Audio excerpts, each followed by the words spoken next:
Hello and welcome to the Crystal Palace podcast. I'm Alfonso Greenbrook and today, Pod 21, I'll be looking at the result of Manchester United by bringing you my match review, player rankings and my man of match. As well as this, I'm also going to bring you an exclusive interview with Alan Pardew and James McArthur after the game. So let's begin.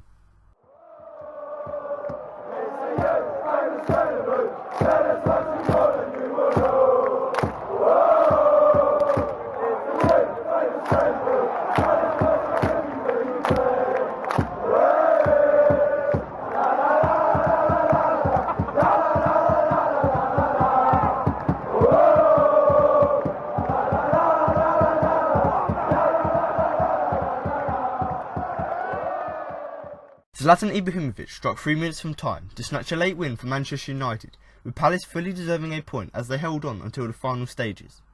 The Swede scored a sublime winner to clinch the win, but Palace showed plenty of heart to recover from a controversial opener from Paul Pogba to draw level when James McArthur continued his goal-scoring start to the season.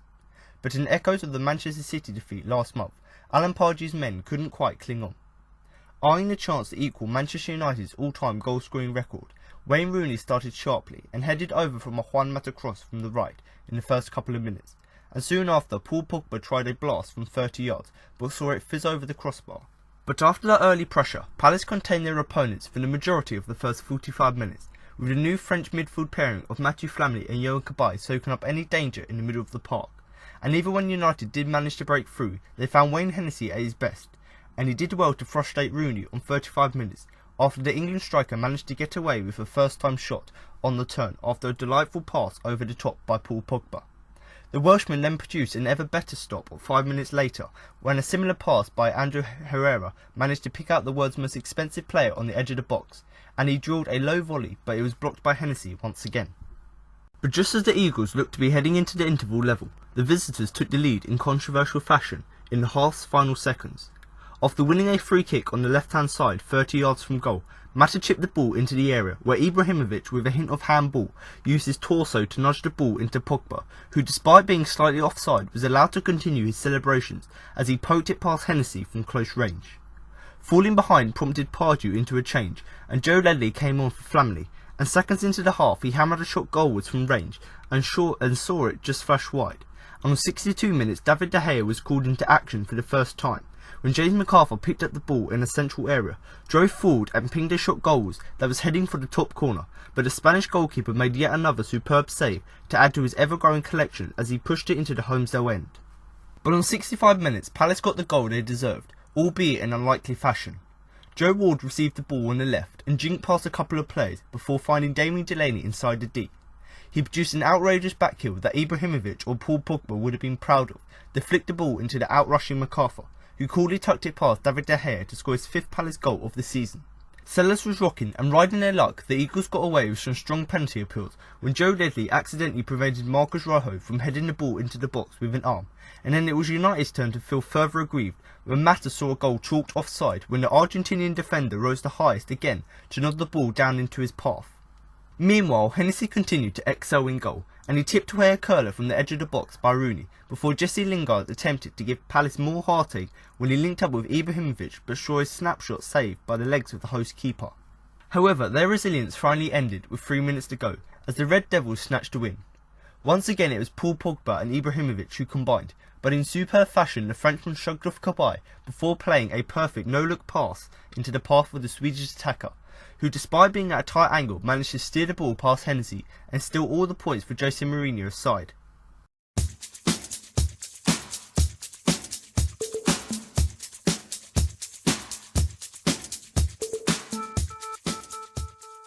Crystal Palace 2-1 losers to Manchester United on Wednesday fell to another late defeat in an encounter they would have deserved to take a point from. While United had quality in abundance, Palace had resolve, but the refereeing performance from Craig Pawson took the shine of what was actually a very good match. Now for some positives from the game. Bar the opening 10 minutes, Palace held their own and didn't concede ground or possession lightly. James McArthur did an excellent job in the centre, while for most of the game Damien Delaney made Zlatan Ibrahimovic's job a difficult one. Goalkeeper Wayne Hennessey also had a standout performance. Now for some negatives from the game. For Palace to win a fixture like this, they need the rub of the green and a referee capable of taking decisive action. Pawson and his assistants missed an obvious handball by Ibrahimovic and an offside by Paul Pogba for the first, failed to punish a two-footed tackle by Marcos Rojo and Wilfried Zaha, and also missed an elbow on Johan Cabaye by Ibrahimovic.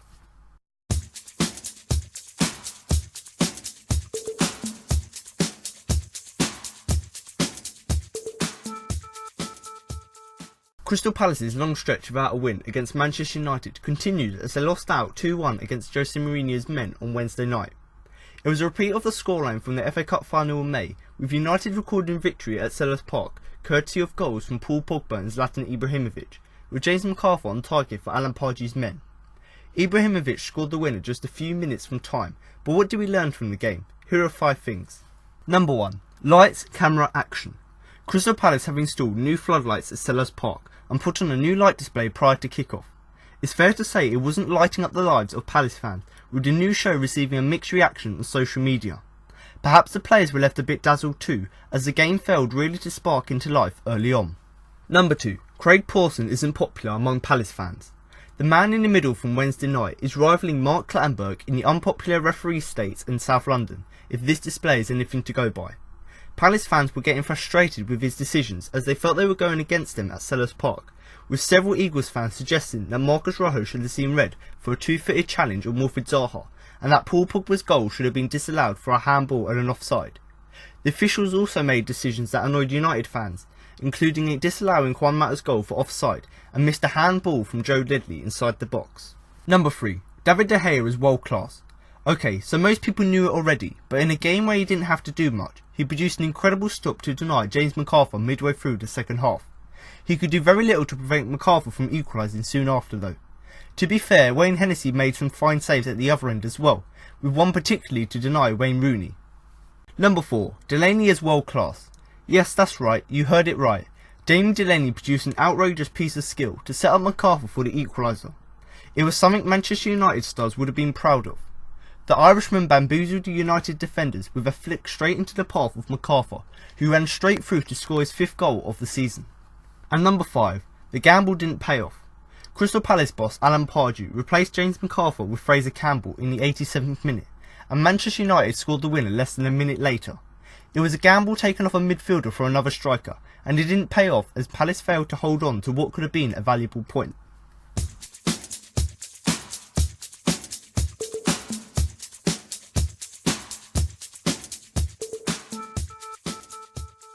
So now you've heard the match review, we're now going to move on to the player rankings. Before we do that, don't forget to follow us across social media on Twitter and Facebook at Crystal Palace for all the latest news.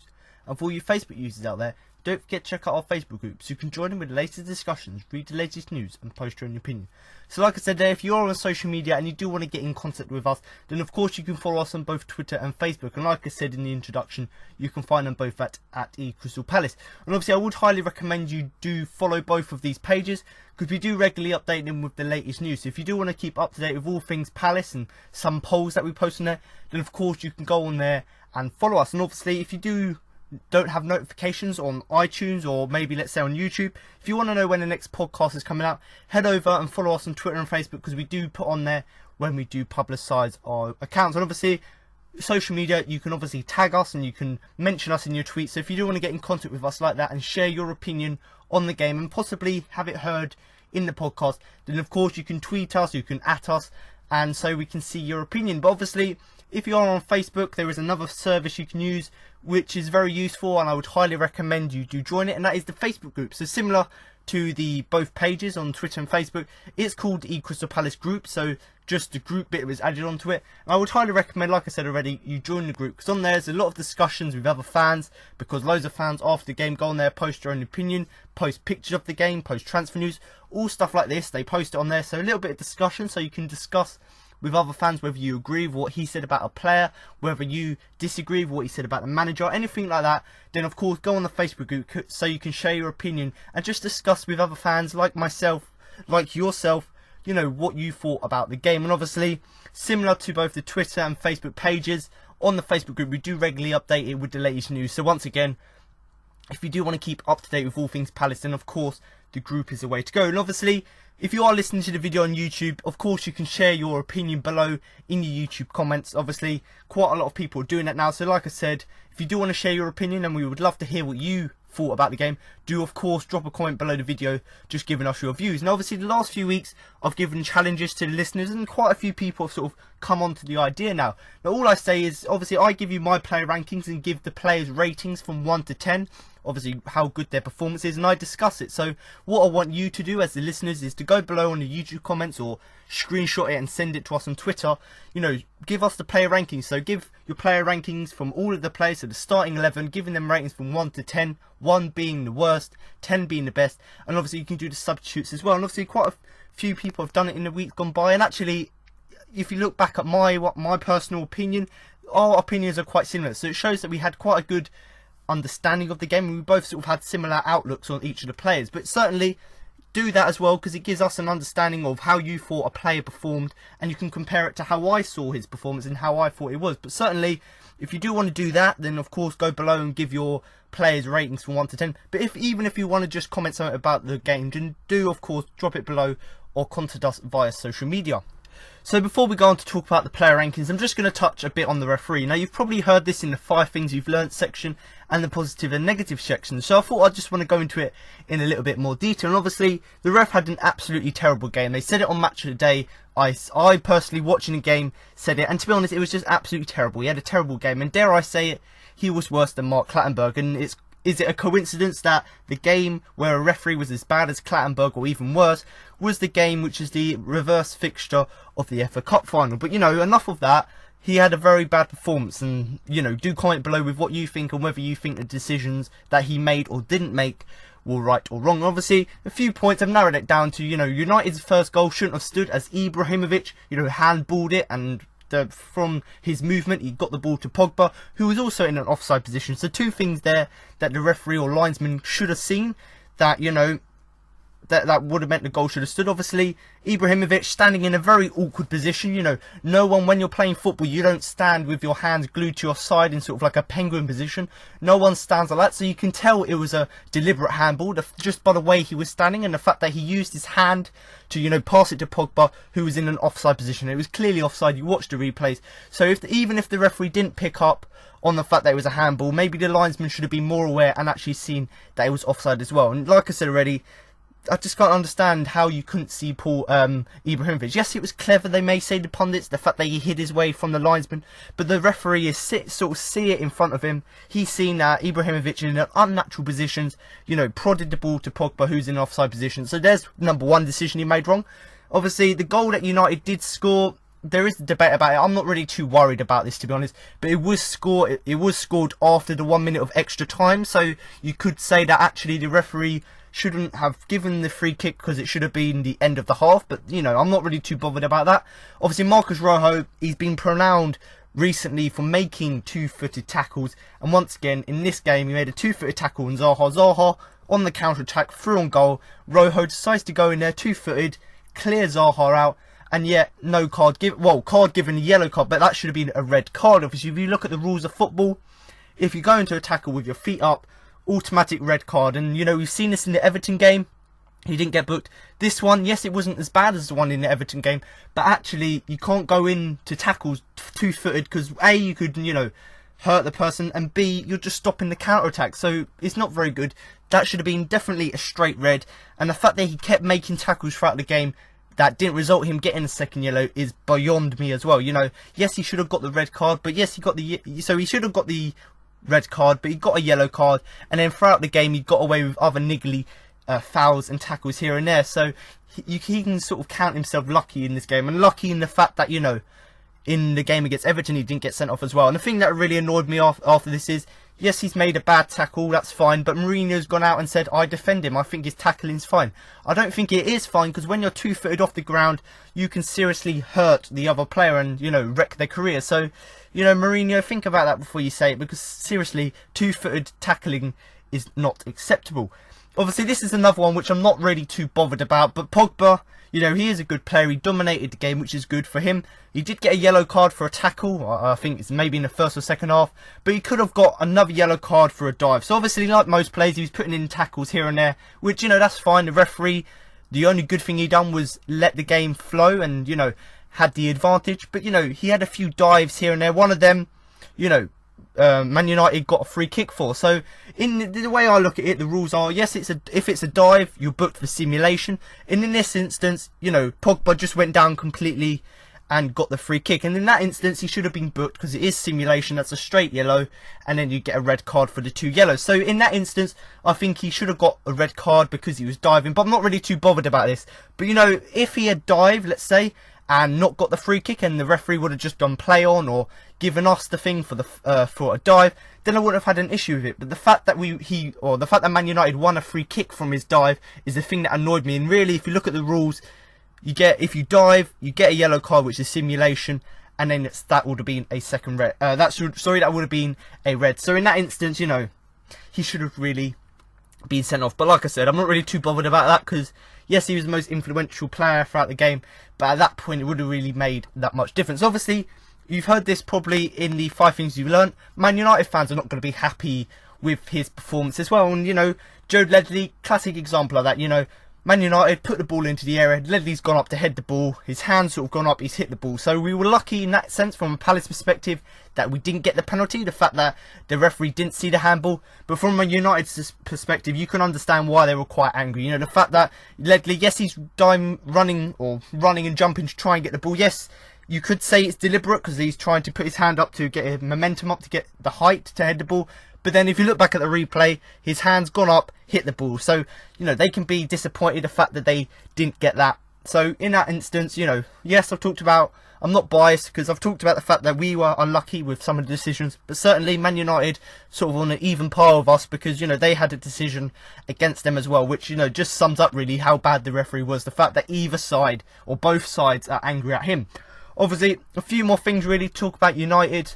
You know, their disallowed goal, Man United fans would probably say, and some pundits have said that actually it should have stood, you know, neither player was offside. But if you look back at the BT sort of highlights, they use the cameras from all different angles to get sort of an image. If you look at that, I know it's tight, but his foot is just offside. So the fact that the referee made that call is good. I know it's very tight, and in that decision, or in that sort of time, you've got to make a decision whether it is a goal or whether it isn't a goal. Obviously, the linesman made the decision, and if you look back at the replays, although, say, Match of the Day pundits would say, if you look back at the BT one, where they've got all the cameras, and they've got the images to show you the line, the offside line, then of course, it was offside. And it was a fraction offside, and I must say that, like, literally, maybe a foot, maybe a toe, let's say, but, you know, it's still offside, and it shouldn't have counted. So, you know, United fans probably be disappointed with that, but then, if you look back at the replay and the proper sort of TV evidence, then you can see that it was rightly disallowed. And obviously the final thing really, which not many people have talked about, you know, pundits and stuff alone, but you know, most players would get booked or they would get fined or banned for an elbow on a player. Certainly Connor Wickham got banned for an elbow last season. Obviously Ibrahimovic, you know, the referee not being aware, missed the elbow on Johan Cabaye by Ibrahimovic. So in that instance, the referee didn't see it, so that's fine. You know, you didn't see the incident, so you can't really book anyone. But then what they should have done, the FA should have come up with some punishment for Ibrahimovic, because they've got replays of him elbowing Cabaye in the face, and that maybe should have been a suspension as well. But certainly, the referee had an absolutely terrible game, maybe on par with Clattenburg, or even maybe worse than him. But certainly, you know, United's goal shouldn't have stood, handball and an offside. You know, debatably, the United's goal was scored after the 1 minute of added time, so in that instance, shouldn't really have stood because it was longer than the time period that was meant to be added. Marcus Rojo definitely should have seen red for a two-footed tackle. You know, not the first time he's done it this season. Paul Pogba's dive, we're not really bothered too much about that, but you know, in another day, he probably would have got 2 yellows and a red for the dive and simulation. Obviously, Joe Ledley, quite lucky, he got away with the penalty, jumped up in the box to get the ball, handballed it. Palace lucky in that instance. Obviously, United disallowed their goal when Juan Mata was supposedly offside, but looking back at replays and images, it was definitely offside, and that was just by a fraction. And obviously, referee, I've talked about it a bit, missed the elbow on Johan Cabaye by Ibrahimovic. But enough of the referee, we're going to move on to the player rankings. And obviously, although we did lose the game, there were pretty decent performances from most of the team. But obviously, Wayne Hennessey starting in goal, I am going to give him an 8. Made 3 excellent saves during the match to keep Palace in the game. His best came against Wayne Rooney in the second half from long range. His reactions for the winner were a bit slow, but it would be harsh to blame him for it. Unfortunate to be on the losing side. So obviously before I go on and sort of just summarise it, I'm going to talk about the final goal. Now if you look back at the replay, yes, you may say that, you know, Hennessey was a bit slow on coming off his line to try and claim the ball and try and block it. But if you look back at the replay very slowly, he did get a slight touch in the ball, and that's why Ibrahimovic's shot did come off the outside post. So if he would have had an even bigger touch, maybe that goal wouldn't have come in. So you could say he was unlucky in that sense, but certainly, you know, he could have been better with his reactions. But certainly, I've given him an 8 because it was an excellent performance. Notably, you know, the main sort of 3 saves he made kept Palace in the game. You know, it's quite crucial that a goalkeeper makes these saves. And Hennessey, when he was called upon, he got down low or he got high to try and make these saves. And, you know, his best save was against Wayne Rooney. You know, very good strike from Rooney. You know, he's trying to level Man United's highest ever goal scorer, but obviously Wayne Hennessey wasn't having that and made the lovely save. And obviously that was from long range, so you would say that Hennessey had a little bit more time to think and position himself, but the fact that he was able to get himself to the ball in enough time just shows how good his reactions are. But you know, he was unfortunate to be on the losing side because he was absolutely solid throughout this game. You know, like I've said already, 3 notable saves which were fantastic, especially the one against Wayne Rooney. Positioning was very good other than the goals. You know, from corners, he commanded the side very well because, you know, this game we were a lot more solid defensively. So you could say Wayne Hennessey for the organisation had improved that. So, you know, a pretty good game for him. And like I said already, it would be very harsh to blame him on the goal because really, that was one of them was an offside in the handball, as I've already discussed. The other one, he did get a slight deflection off of it and he couldn't really have done anything more about it. But certainly, Wayne Hennessey, an 8. Fantastic game for him, and hopefully he can cement himself back up as the first team goalkeeper. And I think it'll be quite hard, having seen the way Hennessey's performed in the last few weeks, it'll be pretty hard for Mondonda to get back in the side. But certainly Wayne Hennessey fully deserves the 8, and certainly is a I wouldn't say crucial, but he is he's crucial to the way we played, but he is a nomination, a very highly rated nomination for the Man of Match award, notably for the 3 fantastic saves he made. Also moving on now to Joe Ward, who I'm going to give a 6. Did okay at left back and didn't look out of place. Handled the mixed threat of United very well.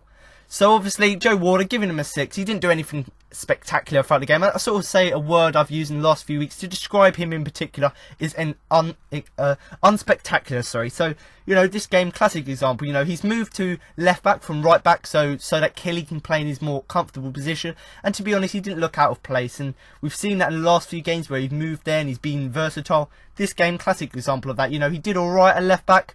Didn't really do anything of notice, like he didn't really get forward as he would have liked to. He didn't get as many crosses in as he would have liked to.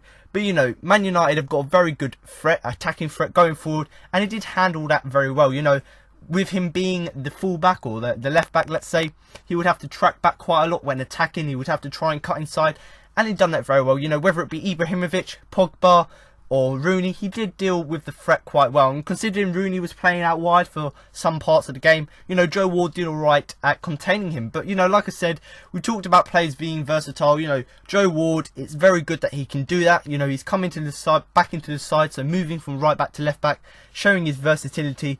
Done a very solid job defensively, but once again, he didn't do anything spectacular, so that's why I've given him 6. A very unspectacular performance from him. Done the defensive things right, making tackles, making blocks from crosses, but you know, unlike other players throughout the team, like Wayne Hennessey, he didn't do anything spectacular, which made a difference to the team, made a big contribution to the way we played, but certainly a well-deserved 6 for him. Obviously, moving on now to Damien Delaney, who I'm going to give an 8. Defensively, he was sound and got some good blocks in. And there was a fancy assist for James McArthur after a wonderful touch. For that alone, he gets a score above average. Had a solid game against Ibrahimovic and kept his threat to a minimum. So obviously, Damien Delaney here, I've given him an 8. It was absolutely phenomenal performance by him. And, you know, he's one of these players that showing that age doesn't mean that you deteriorate. So we've seen with other players in the Premier League that as they get older, they may slightly deteriorate. And, you know, they get slower, but they might not be their own selves. But Damien Delaney, he's showing here at the ripe old age of 35 that actually he can still do a solid job. And he was absolutely sound. You know, defensively, the last few weeks, we've been quite bad against the likes of Swansea, Burnley. You know, these games we weren't that well. But after we've sort of regrouped, done some training, is working pretty well, because as you know, as the weeks are progressing, especially against Southampton, I think was the turning point. We're getting better defensively, and Damien Delaney coming back into the team, I think, is crucial for that. And you know, we talk about, you know, defenders doing the defensive things right, doing the simple things right. You know, Damien Delaney, he done that. He was a very physical presence for the team, got blocks in, got headers in, you know, tried to sort of use his physicality to push players away from the ball. So, you know, all of that stuff that you would expect from a defender, he done it very well. And obviously we talk about players assisting players. You know, we know Damien Delaney isn't really going to be looking to assist players, but when he had the opportunity, you know, he was in Man United's half, saw MacArthur making it run to the box. He received the ball from Joe Ward, lovely touch. He had lovely to stop the ball, and a lovely sort of back heel pass to James MacArthur. So he's just showing that even in his ripe old age of 36, he's still got the skill. And it's not, obviously it's not all about skill in football, but you know, when you can pull out a trick like that, a back heel to find another player to score, it just shows, you know, your experience and how you can keep cool under some situations. You know, some players may receive the ball in that area and see 3 players surrounding them and, you know, chip the ball out wide to sort of get rid of the pressure. But Damien Delaney took it upon himself to sort of find MacArthur, who was behind him. Lovely back heel pass to get him. And you know, we talk about players getting high ratings for things they've done. Like, for example, last week, Wilfried Zaha got a very high rating. Yes, because he had an alright, you know, all-round good performance. But for that goal alone that he scored was fantastic. You know, Damien Delaney, the reason I've given him an 8, yes, he was good defensively, but for that assist as well, that fantastic touch and sort of skill, is for that alone, that's why he gets the score above average. You know, we talk about Ibrahimovic being one of the best strikers in the world, or at the minute, or in the Premier League, definitely. You know, he was done that, and he proved his worth, obviously scoring the goal.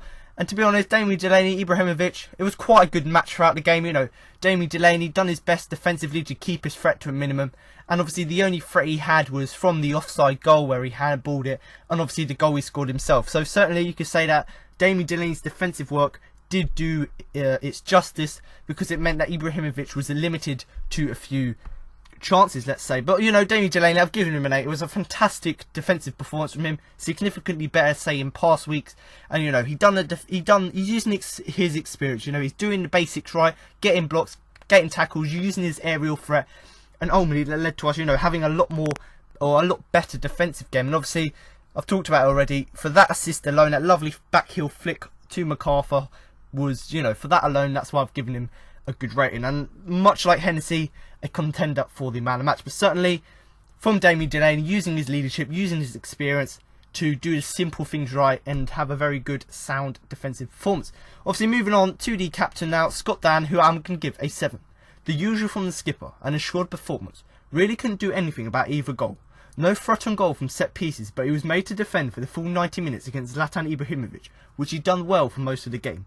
So obviously I'm going to repeat myself quite a lot with the defence, because Scott Dann had a very similar performance to, say, Damien Delaney. Obviously doing the simple things right, making tackles, making blocks, which we haven't seen from the players in weeks gone by. But obviously the captain, you would expect him to be sort of the most frequent player, let's say, the most reliable player. He does do simple things right, and this game, a classic example of that. You know, he done what was expected of him, sort of kept up that standard and didn't really do anything wrong. So if you look back at the 2 goals, you can't really blame either of the goals on him, because he weren't marking the man, or he wasn't the one tracking back and defending. So really, you know, you can't really blame him on the goals. But defensively, much like Damien Delaney, and like I said, I am going to repeat myself, he done the simple things right, which is what we missed in games in the past against Swansea. These sort of games, this is what we missed. We missed, yes, the experience of Delaney, but also we've missed the fact that we weren't doing the simple things right. And as you've seen in the last few weeks, we do the simple things right, make tackles, make blocks, and you know, all of a sudden the defence is even better. But you know, we talk about him being an aerial threat. Yes, he was very good at getting balls out the area, you know, heading balls away from Man United. But you know, we had a few good set pieces of our own, you know, lovely deliveries into the area, but he didn't really have any threat from them. You know, he wasn't able to get his head on them, so he didn't really have a threat from that. And you know, we talk about players, you know, sort of, I don't know, like pressure, but let's say being under pressure from big strikers. And obviously Zlatan Ibrahimovic, very good striker, and I've already said it, one of the world's best. Well, Scott Dann, for the full 90 minutes, much like Damien Delaney, was obviously had to battle with him and try and keep his sort of chances to a minimum, and he did that well for most of the game. So maybe for the 2 goals Man United scored, maybe the defence could have been better, and maybe Dan could have organised that or marked the player better. But for most of the game, you know, we could have lost this game by a few more goals, having seen our performances against Swansea. The fact that we conceded 5 goals there. But, you know, the fact that we kept the main man, the main threat, to a minimum, the minimum chances, it meant that, you know, we didn't really have to have that much threat from him. But obviously, Scott Dann, after the game, he said that we battled quite well, which is quite honest, you know. He said that if we play like this every week, like we did against Manchester United, we'll pick up more points. So it's just showing that, yes, we were good defensively, and yes, there was sort of 2 very good goals, or 1 good goal and 1 controversial one. But, you know, they scored them goals, but it shows that actually we played really well against United. The fact that we can compete with teams like this just shows that hopefully we can pick up more points. And it was quite an honest interview, actually, after the game. The fact that he said, if we play like this, we're going to pick up more points because, you know, we've got to be rewarded for what we've done. But he said that their side battled well, so even though we were under quite a lot of pressure, we kept going till the end. In particular, James McCarthy, who is a key player I'll highlight later on, and especially in the second half. So we were a bit sort of down on morale at half-time, having conceded that late controversial goal. But in the second half, we came out sort of rejuvenated, let's say, and battled well. Tried to pressure Man United as hard as we could. And to be honest, he said it was a cruel blow. It was, because we did deserve more from the game. But just going to read sort of a little extract, let's say, from the interview. So we were going toe-to-toe with them in the second half. Maybe we were a bit cautious in the first half, but we got ourselves back into the game, and we're going to get ourselves a really important point. There are a couple of minutes to go, and obviously to concede then is very difficult to take. It looked like a good finish, but maybe we'll look back and try and pick out things we could have done better to take forward. But it was a difficult one to take, coming so late, he said. Despite conceding 2 goals, Crystal Palace looked a lot more solid in defence than they have in previous games, something Dan confirmed that the team have been putting work into on the training ground. That's something we've worked and obviously need to still work on as a team, but I thought it was a lot better. Across the whole pitch we looked and felt a lot more organised, he said. If we carry on with these type of performances in the next 5-10 games, we pick up a lot more points.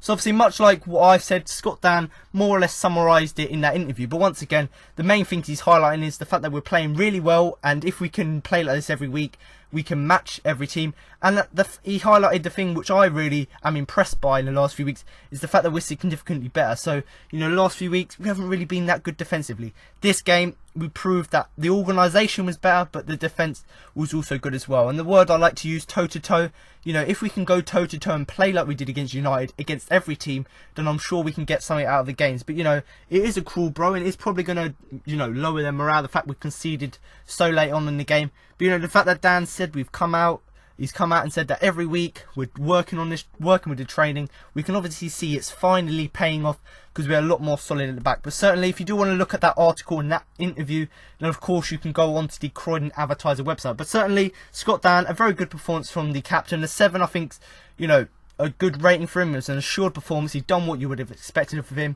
And although he wasn't really at fault for any of the other goals, maybe a little bit more defensive organisation would have been better. And although he didn't have any sort of heading threats from set pieces, he still managed to keep the main threat, Zlatan Ibrahimovic, quite quiet. Obviously, now to move on to Martin Kelly, who I'm going to give a 6. As with Ward, Kelly had a decent game. Nothing outstanding.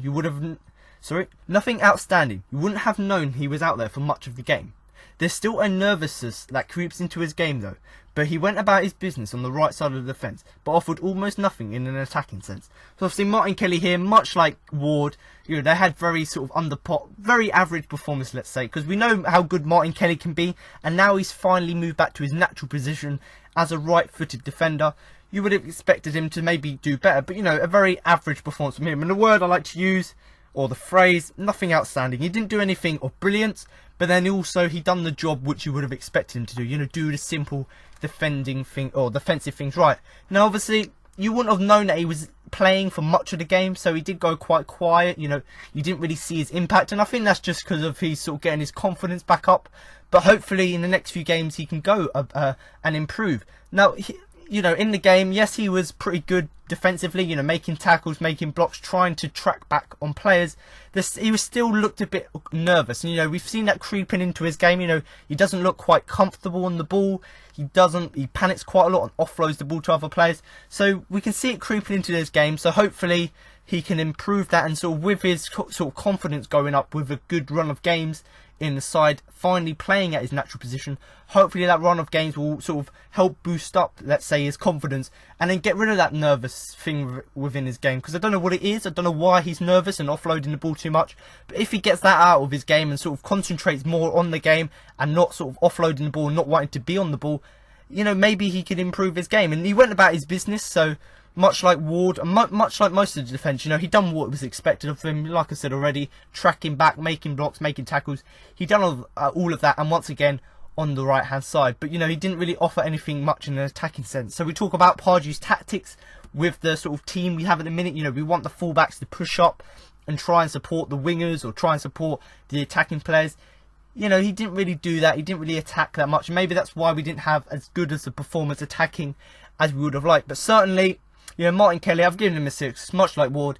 A very average performance from him. Still done the basics defensively right, but certainly if he carries on being nervous in this game, it is going to affect the way he plays. Obviously, now moving on to the midfield, starting with Lee Chung-yong, who I'm going to give a 5. He's effective in possession, but at times tries to be too neat, especially when in the defensive areas. No goal threat and didn't really have put enough crosses in, but he's not really that type of wide man. He will give you yards and battle well, but there needs to be more of that in the final third. So for Chung-yong Lee, I've given him a 5 because, you know, bearing in mind what we know he can do, it was a very under par performance from him. Now we all know that he's not a winger. Having seen him play for Palace and having seen him playing playing in the centre and out wide, we can see that he's more comfortable playing sort of in the centre and, you know, having possession of the ball. But at times he didn't really have the opportunity to do that, and that's primarily because he was told to be out wide. And obviously we talk about wingers going back and doing defensive work, much like what Zaha's been doing in the last few weeks. You know, Lee Chung-yong, he did try to do that, but sometimes there's this saying, if in doubt, hoof it out. He needs to try and do that. Rather than being too neat and sort of just dribbling past out of danger or trying to find a pass, if in doubt, hoof it out. Just get the ball and, you know, ping it up the field to get rid of the danger. But, you know, Lee Chung-yong, if he had done that, maybe you would have had a better game. And especially when you're in the defensive areas, you don't want to be under pressure from trying to defend or trying to sort of dribble past people. You want to get rid of the threat as quick as you can. Now obviously Lee Chung-yong didn't do that, and hopefully in the next few games he won't be playing out wide because he hasn't really got much pace. And although we can keep onto the ball and keep possession quite well, we're seeing with his game that he really can't, you know, he doesn't really have that threat. And if he had sort of done more defensive work throughout this game, he probably would have had a better one. But obviously we talk about wingers having goal threat, trying to get crosses in. He didn't really get enough crosses in, if any crosses at all. And I've talked about this already, he isn't a wide man, so yes, you would expect a winger to put crosses in, but because he's not primarily a winger, he's more of a central player, he couldn't really do that. And obviously we talk about him being having a very good work ethic, so he done that, you know, much like MacArthur, kept going throughout the game, didn't sort of give up and had very good stamina. You know, he gave us lots of yards, so when he cut inside, he had the ball, he'd keep possession and tried to make us more space and battled well. So, you know, tried to dribble past players, or when players were coming back, or when players were attacking, he tried to track back and do it. But, you know, he still needs a bit more in the final third. So we know what he can do down the centre, but in the final third, he's got to try and be more of an attacking threat. And obviously, in this game, where he was playing out of position, he couldn't really do that. But certainly a 5 for him for a very under par performance. Although he did keep hold to possession, he didn't really have that good of an attacking threat and didn't really do the defensive work which you would have expected from him. Obviously now moving on to Yohan Cabaye, who I'm going to give a 6. A fine performance against two very tough opponents in Michael Carrick and Pogba. He was involved a lot in the first half, getting into space well and playing quick passes. No chances in front of goal, but that wasn't bad. Whether it was a slip or a foul in the lead up to United's winner, it would be harsh to criticise him for his overall contribution. So obviously Yohan Cabaye here, I've given him a 6 because it was a pretty decent performance from him considering he's just come back from suspension. And I think a word I used to describe it is fine, because I think it was a very good performance from him. And considering he was up against two sort of very difficult opponents in Carrick and Pogba, a lot of experience and skill there, you know, I think he done quite well. And obviously, unlike in the last sort of few games where he's been playing before suspension, he was playing sort of more defensive attacking roles. Let's say this game he's primarily put into the team to be an attacking threat, and he, you know, especially in the first half, he was involved quite a lot. And the thing about him is he's got the experience, he's got a skill, he's very good at passing. We saw that especially in the first half. You know, he tried to get into spaces to get the ball, so he tried to sort of create attacking threats. Obviously we know he's good at passing. Yes, he can find a long pass and sort of link up other players, but he could sort of give quick fire passes. So when he's got the ball, he can offload it quickly to get, you know, into more space and create opportunities. And obviously we talk about him being an attacking player throughout this game. You know, we didn't really have any chances in front of goal, so he didn't really get any sort of long shots throughout the game. He didn't really get into the area, and a cross came in, he could do, you know, head the ball in or hit the ball in with his foot. So he couldn't really have any attacking, you know, threats throughout the game. But certainly with his ability to find a space, or his ability to find passes, certainly did add to his performance from an attacking perspective. So the fact that he wasn't looking to score himself, he was actually looking to supply other teammates. So it wasn't really that bad for him, you know, the fact that he didn't get a chance on goal, because he's still done everything you would have expected him to do very fine. And we talk about him being an attacking threat throughout the game. When he had to go back and defend, he done that very well. Much like the defence, he done the simple things right. Yes, he got forward and attacked, but when he got back and tracked back to defend, he put in tackles, which he done quite a lot with. You know, he putting in these tackles, you know, making blocks, marking men. He done that all very well. And, you know, we talk about the final goal, whether there was a mistake or not. The final goal we conceded to, obviously, in sort of the third last minute of the game. Yeah, we talk about whether it was a slip or a foul in the lead up to United's winner. I think, looking back at the replays, probably Yohan Cabaye's been beaten for pace by Pogba. So obviously Pogba's very physical, so just about managed to get past Cabaye. Cabaye's sort of slipped from maybe the push, and whether it was a foul on Cabaye, the push, or whether it was just the fact that he was sort of physically just pushed off the ball, we can't really blame him for that. Because yes, if he had sort of trapped back Pogba or stopped him getting the pass to Ibrahimovic, maybe we hadn't have scored. Or whether the referee, who was very bad, but whether he had seen the foul and given us the free kick, you know, it wouldn't really have made a difference. And it's pretty hard to criticise him for that, because, you know, for the game, yes, he could have made that mistake. He made that mistake, whether it would be a slip or a foul, but certainly his overall contribution was very good. You know, I've talked about him being a good attacking threat. He'd done that throughout the whole game, you know, supplying other players, trying to create opportunities for himself, making space, making these quick fire passes, and also done the defensive work. So his contribution was very good, but certainly we know what he can do for him. So hopefully in the next few games he can improve even more and have a lot more bigger impact on the game. But certainly a 6 for him, a very fine performance from him against very experienced players in Carrick and Pogba. And although he was much better in the first half, he still had an overall good contribution to the game, and you can't really criticise him for the goal we conceded. Obviously, moving on now to the partner in the French midfield, and that is Mathieu Flamini, who I'm going to give a 6. Hustled away for the first game at Selhurst Park, and his experience was needed. It was clear what he brought to the side: temperament and control. Palace lost a bit of that when he went off at half-time after he suffered a slight injury and it was taken off as a precaution.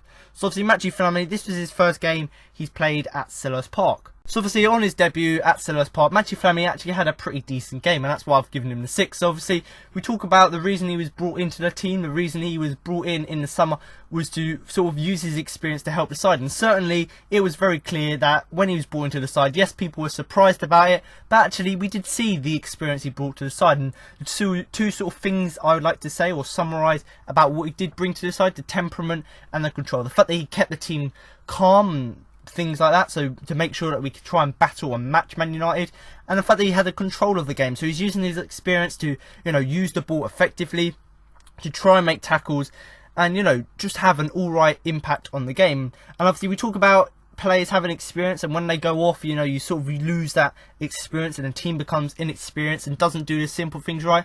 It did seem like that throughout the game. You know, when he was taken off at half-time, we don't know. It's not really that serious of an injury. We now know it was just taken off as a precaution. But certainly, you know, when he came off, we did see an impact on the way that Palace played. The fact that we didn't have the temperament, the fact that we didn't keep calm, the fact that we didn't have the control of the game, whether it be in possession or trying to get possession back. So we did see that when he went off at half-time, you know, we did see a slight impact on the game. And although, yes, Ledley came on and Ledley had quite a good impact and almost like a like-for-like substitution in the way the work ethic and the way the team worked, but certainly you did see that there was a little bit of a difference when he was taken off. But certainly on his debut at Selhurst Park, I think you could say it was a pretty decent performance from him. And obviously we talk about players not being happy. You know, apparently he isn't really fitting into life at Selhurst Park. Maybe he's looking, you know, for a way out in January. I personally think after you know, we've seen what he can do, and the fact that the fans are quite happy with him. Hopefully that would make him, you know, want to stay at Selhurst, because certainly, I've said this already, when you've got a player with experience like Flamini's got,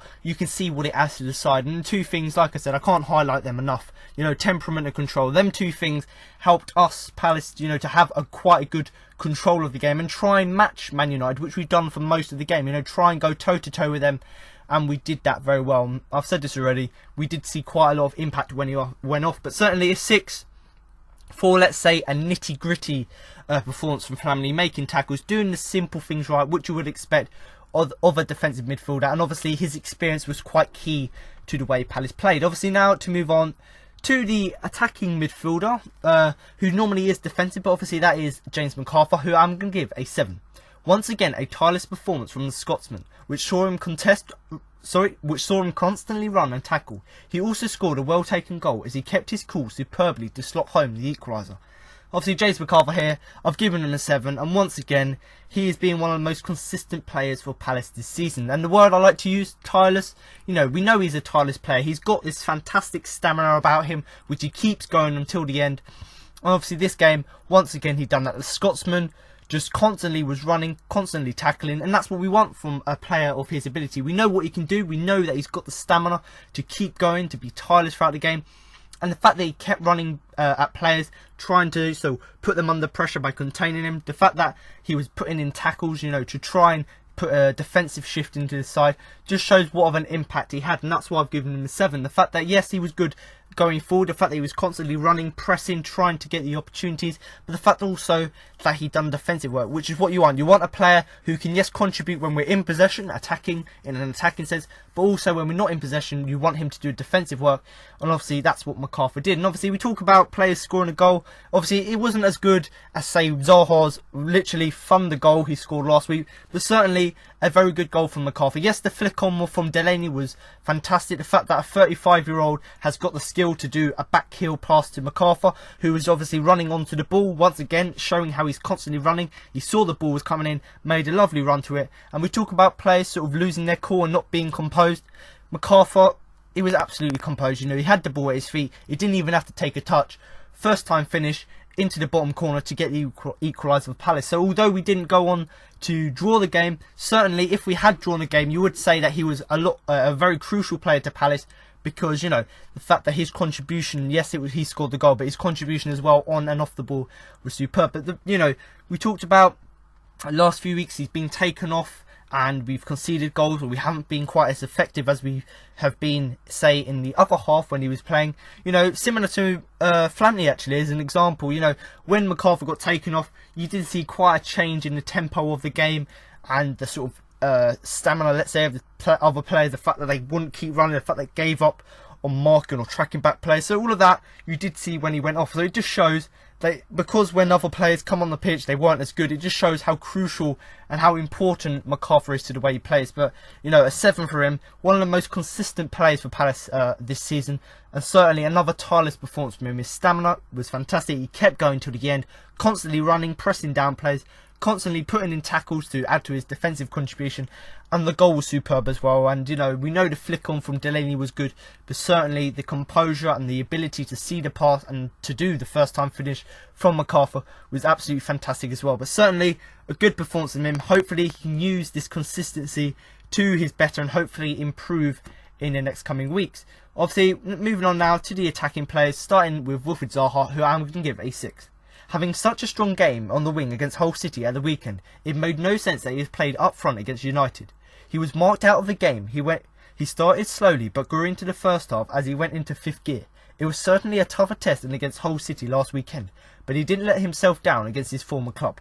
So obviously Wilfried Zaha, I've given him a 6 because it wasn't exactly the best performance we've seen from him, but certainly he's still done alright throughout the game. And obviously when you've come back off the back of such a solid attacking performance where I gave him a 9, I believe it was, when you've come back off the back of a really, really good performance, you know, the standards may be a bit too high, but certainly, you know, he still came in this game and done a pretty good impact. And obviously against Hull, he was playing up front for parts of the game, but in this game it made no sense for him to play up front, because in a whole game he was quite ineffective there. So it made no sense that you wouldn't pay him up front when actually against Hull last weekend he was so good out wide. Why you wouldn't do that there? But you know, against United, Pardew decided for some reason to play him there, and he didn't really have that much impact. You know, he isn't the tallest player, so he's marked out of the game for quite a lot of the time. You know, the fact that he's not very physical up front, so he can't really, you know, get the ball, or he can't really get on the end of a cross, so he couldn't really have that sort of physical presence up front. But you know,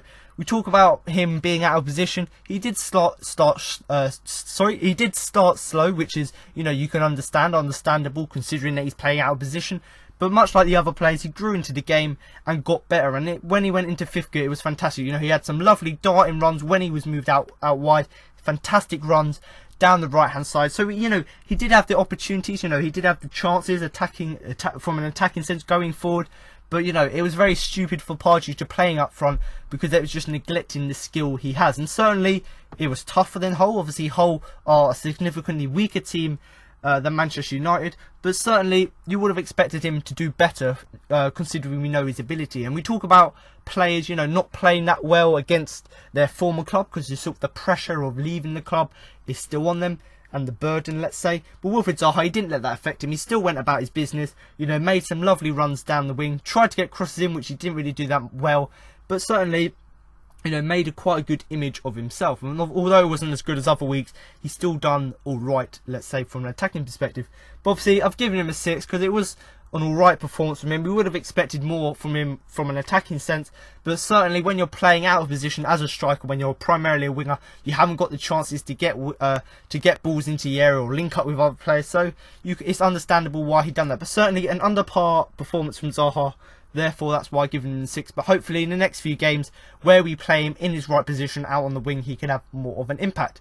Obviously, moving on now to the final player of our starting 11. That is Christian Benteke, who I'm going to give a 5.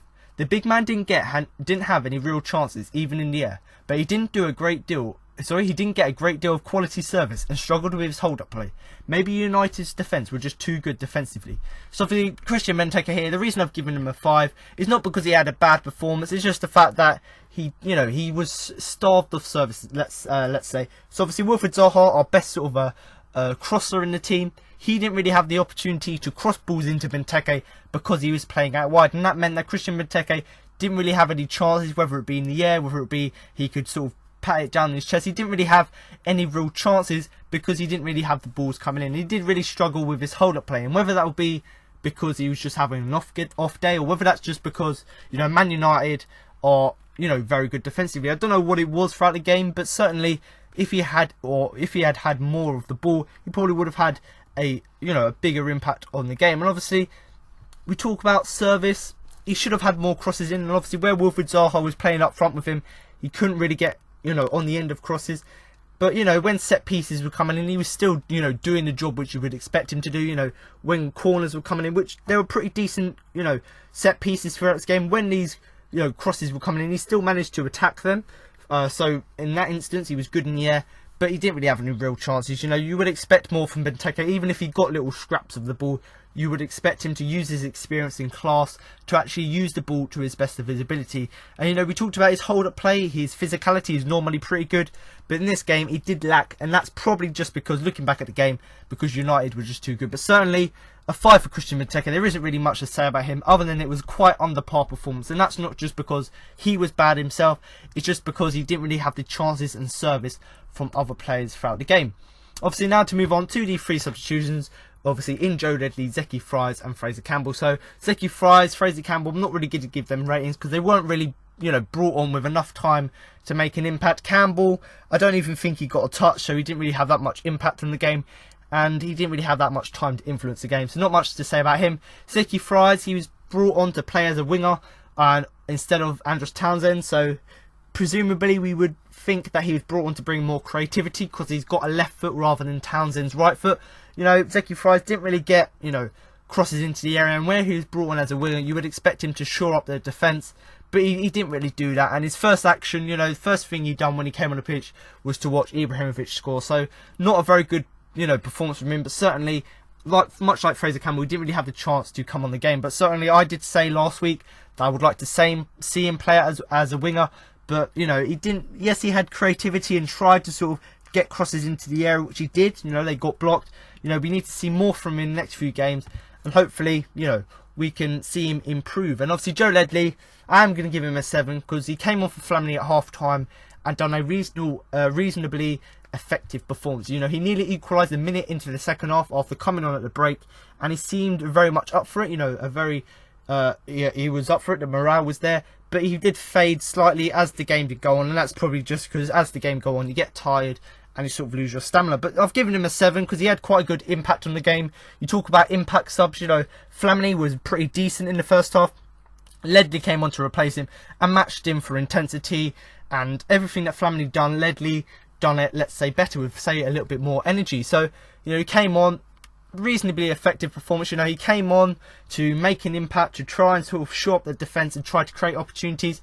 Obviously, first thing he done when he went forward, had a lovely shot from cut inside, he cut inside from the left hand side where he was, had a lovely shot, and it just went wide, and that was after he'd just come off. So it just shows what an impact he has. But, you know, like most of the other players, as the game went on and his stamina went down, he did sort of die down and fade as the game go on. But, you know, as a whole team performance, although we did lose to Man United, and obviously we probably would have drawn the game if it weren't for these dodgy refereeing decisions, but certainly it was an all-round better performance defensively, particularly from the whole team, and offensively, yes, we were good and we created chances. Yes, you know, we supplied MacArthur for the ball with a lovely back heel. Yes, we done things from an attacking perspective, but we could have done better. So just sort of to summarise the game, you know, or do what I normally do, give ratings to the areas of the pitch. I'm probably going to give a 7 to the defence because they were pretty solid throughout the game. You can't really fault them for the goals because they were either good goals from Ibrahimovic, where Hennessey got a touch on the ball, or whether it be an offside and a handball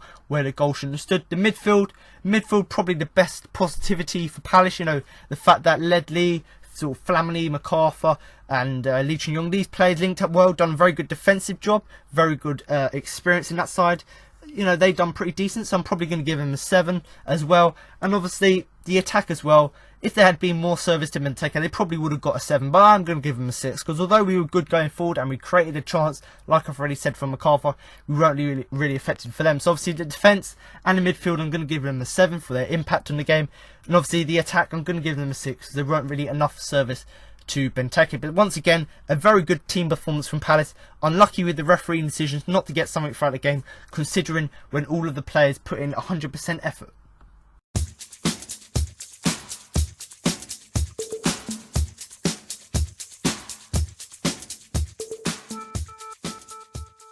So now to move on to the man of the match award. Before I do that and give you my man of the match and who I thought had the biggest influence in the game, I'm now going to give you the results of my Twitter poll. So obviously if you do want to vote in next week's Twitter poll and have your opinion heard on who you thought was the man of the match and who you thought had the biggest influence in the game, then of course you can vote in next week's Twitter poll. So obviously if you do want to find the Twitter poll, it isn't run by Crystal Palace, it's actually run by my own personal Twitter account, which you can find at the CPC podcast. So if you do give me a follow, obviously you can have the chance to vote in next week's man of match poll, but also you can have the opportunity to read the latest news like I do, like the Crystal Palace account. I do regularly update you with the latest news, and obviously the thing that I do, which is unlike other accounts, I do follow quite a lot of fans, so I do retweet quite a lot of fan opinions. So if you do want to hear what people thought about the game but from different perspectives, then of course do give me a follow as well. And you may feel that I bombard you with retweets, but actually it gives you quite a lot of insight into what other fans thought. But obviously this week I've managed to get 4 nominations. It was a pretty decent performance, and actually hearing what people said on Twitter, it was quite hard to pick a man of the match because there were pretty decent performances from the whole team. And obviously the last few weeks we've been pretty good, we've been pretty decent, and there's been more than 1 or 2 players who've missed out, notably MacArthur, who's missed out the last few weeks. Obviously, same goes a few weeks ago. There was the complete opposite of the spectrum. You know, we had such a bad performance that it was actually hard even to list 2 players. But this week, it's sort of an in-between one once again. You know, we've had a pretty decent performance, and although we lost, you know, the players still put in effort to try and get a result from the game. And actually, looking back at the results, you can see it's actually quite a tight affair. But certainly, there was, even though we lost, it was a pretty decent performance, and obviously that's why I've, you know, given the man of match award out. But, you know, I've managed to get it down to 4 names, which is what you can do on Twitter. And I've said this to people before, why couldn't you put more than, you know, 4 players in? You know, on Twitter, you're only limited to 4 poll options. So if I had, you know, 4, maybe 5 or 6, I would put other players in there, because certainly other players could have been on there, the likes of maybe Flamini for his contribution. You know, these other players, and maybe Ward, maybe these other players could be on there for the contribution, and Dan as well. But, you know, I've narrowed it down to these 4 names. Obviously, the 4 nominations being Wayne Hennessey, Damien Delaney, James McArthur and Joe Ledley. So just to go through the results of the Twitter poll, and then I'll move on to who I thought was the man of the match. But obviously, starting in last place with 7% of the votes was Joe Ledley, closely followed up in 3rd place by Damien Delaney with 8% of the votes.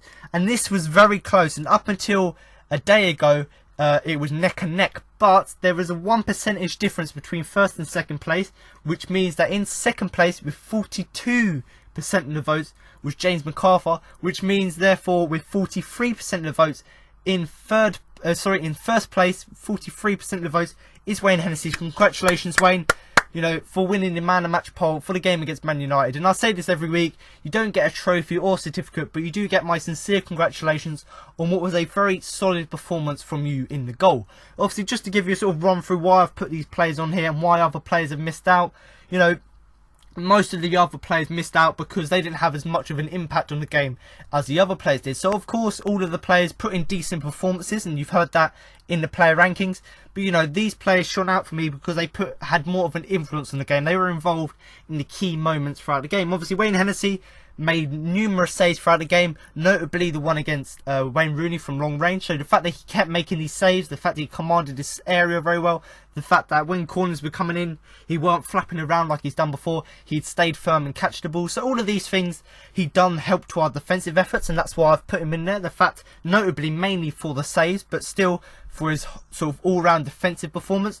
Obviously Damien Delaney, 8% of the votes. He had a pretty decent performance. The reason I put him on there, yes, he done the defensive things, he was defensively sound, but he done the basics right, and that's what meant he had a good game. The fact that he was making tackles, the fact that he was, you know, making blocks, using his aerial threat to get the ball out, all these things he done throughout the game made us have a defensive, or had made us have a defensive impact on the game. You know, if it weren't for him, you know, doing the simple things right, we maybe would have lost the game and he wouldn't have been able to contain Zlatan. But the fact that he used his experience to, you know, defend the ball well just adds to his experience. The fact that he kept one of the best strikers in the league quite quiet throughout the game just shows how much of a good game he is. And, you know, Damien Delaney, I've talked about it already, that fantastic assist for, you know, for James McArthur, lovely back heel flick on, you know, and for that alone he's on the man of match shortlist. So obviously he had a very good defensive performance, and that's why I've put him on there. But also, if it weren't for his defensive performance, he still would have been on there for that sort of skill alone. The fact that a 35-year-old has got the skill to do a lovely back heel, lovely weighted pass to McArthur is fantastic, and that moves me on to McArthur. Yes, McArthur had a pretty good game defensively and offensively. You know, the fact that he tracked back, defend, made tackles, all of this stuff you would expect from a player of his ability. He carried on with his stamina to go forward, create opportunities, trying, you know, he was the best attacking threat, let's say, for Palace throughout the game, and that's why I put him on the shortlist. Yes, he scored the goal for Palace, which, you know, lovely assist from Damo, but, you know, even better control from McArthur, one touch finish into the bottom corner. Yes, that was fantastic, but what he done off the ball and with the ball was fantastic as well. You know, when he was on the ball, he attacked the ball very well, used his stamina to get into the space, try and create opportunities. And obviously when he was off the ball, he would track back, try and defend, get tackles in, and do everything you would expect of a player of his ability to try and add to the contribution for the team. And obviously moves me on nicely to Joe Ledley. There could have been numerous players who could have been in here instead of Joe Ledley, but Joe Ledley came on the pitch to be an impact sub, make an impact on the game which was left, or what was left when Flamini went off. He done exactly that. You know, he came on the pitch within 30 seconds. He had a shot which went just wide. He made a very good telling contribution to the defensive work, you know, making tackles. And actually, if you look back at the game, he was almost playing as like a third centre-back throughout the game. So you could say there, well, how he was moulding into the defensive line. And actually, because none of the goals were his fault, yeah, you know, you could say that he had a pretty decent defensive performance. But certainly, it's going to be pretty hard for me to pick my own, you know, my own man of the match, because obviously Wayne Hennessey, pretty good in goal, making the save. Damien Delaney doing the defensive things right, getting that assist from McArthur. McArthur scored the goal. He was fantastic on and off the ball. And obviously Joe Ledley came on to make an impact. It was fantastic, you know, had that shot within the first sort of 30 seconds he was on. So it's pretty hard for me to pick one. But actually, much like I do every week, I am going to go with the Twitter poll. So congratulations, Wayne Hennessey. You do win my man of match poll for the game against Man United. And the only reason I've given it to him, other than, say, James MacArthur, who was closely followed in the Twitter poll, is because, yes, Hennessey made the save. So he made 3 or 4 saves, which kept us in the game and kept the score at 2-1. But also, just the fact that the way he commanded his side as well. And the fact that his contribution was important to the way we played. You know, yes, MacArthur was good defensively, but if we wouldn't have had him, maybe we would have conceded goals. But the fact that Wayne Hennessey kept us in the game by making these crucial saves is why I put him on there. And the fact that we've seen before that he can be a bit flappy, let's say, at times. You know, he doesn't get down low enough to claim the balls or to make the save. He doesn't, you know, when corners are coming in, he sort of tries to pat them away. He doesn't do well. This game, he's showing that why he wants to be the first team goalkeeper, because he's putting in solid performances like this, where he's making save after save. And that's why I put him, you know, on the man of match shortlist, and that's why he's won mine, because he made a telling contribution on the side. Yes, all these players made good defensive and offensive contributions, but if it weren't for Wayne Hennessey, you know, we would have lost by maybe 5 or 6 goals. So now you've heard my match report, player rankings and my man of match. That concludes this week's podcast. Now I've got an exclusive interview with Alan Pardew and James MacArthur following the game. James, obviously must be disappointed with that. Do you feel like the team deserved a draw? Yeah, especially the second half performance. The spirit to get back into the game is unbelievable. We seem to do it so many times this year, but frustrating that we couldn't hold out. Yeah, and obviously you had to get back in the game because the goal just before half time shouldn't really have stood, would it? Should it? I've not seen it back, but I'm led to believe that it was a push and offside. Is that right? Yeah, handball. Yeah. Handball, all right. Just the luck that we're getting right now seems to be that every mistake we do or decisions are going against us, then it's costing us. But the spirit to get back into the game, as I say, is brilliant. But we need to make sure that we get ready for the next match. It's a short turnaround and we need to be ready. A lot's been highlighted recently defensively, but Wayne Hennessey today had an outstanding game. Brilliant. It's a real confidence booster for him. Because it's been hard on him because he's conceded goals, but not many of them have been his fault, and for a keeper it's not very nice. So it's a real confidence booster for him tonight to play so well. But everyone's going to be needed. We're going to coming up to a busy period, and we need to make sure we're ready for Chelsea, because we know the quality they've got as well. We need to frustrate them and obviously keep trying to score, because it's a real positive from a team this year that we're scoring a lot of goals. Yeah, you yourself scoring goals as well, and a great assist today from Damien Delaney. It was a great ball. Great vision to slide me through. It was actually perfect. I didn't even need to take a touch. So great vision from him. Alan, really tight game today. What did you make of your team's performance? Well, it was a shame, really. There was some situations in the first half we should have done better offensively, but of course, when you come up against Man United, you've got to make sure it's difficult for them.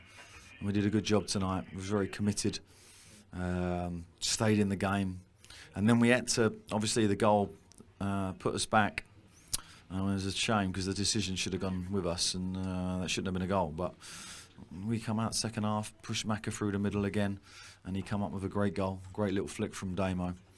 And it was a shame we couldn't see it out at the depth there. We were, running out of legs a little bit, so he's putting legs on the pitch to try and get us a point, which would have been a great result for us tonight. Unfortunately, we couldn't do that. Defensively, Wayne Hennessey, quite a few great saves tonight. Yeah, both goalies played very, very well tonight. The number one for Spain and then the number one for Wales, and that's what they look like. And tried something a bit different today with the formation at the start. What was their thinking behind that? Yeah, we're just trying to free Wilf up into the spaces, their fullbacks, because they push on so high. But he's not used to that position, and he struggled a little bit with it. We got him in a couple of times, but second half I thought it would be better for him to come out wide, and I thought that helped him and helped Macca a little bit. So really and truly we were stopping Man United playing in the first half, and we did that well. And it's a shame we couldn't come in 0-0 because we deserved that. And finally, a great crowd here tonight, seeing as how difficult it was for them all to get in. Yeah, absolutely. And the train strike isn't helping our fans, and of course they were in their normal brilliant self today. I think we would have been. I think they'd all gone home happy tonight if we'd have took a draw. and it's a shame we couldn't get that.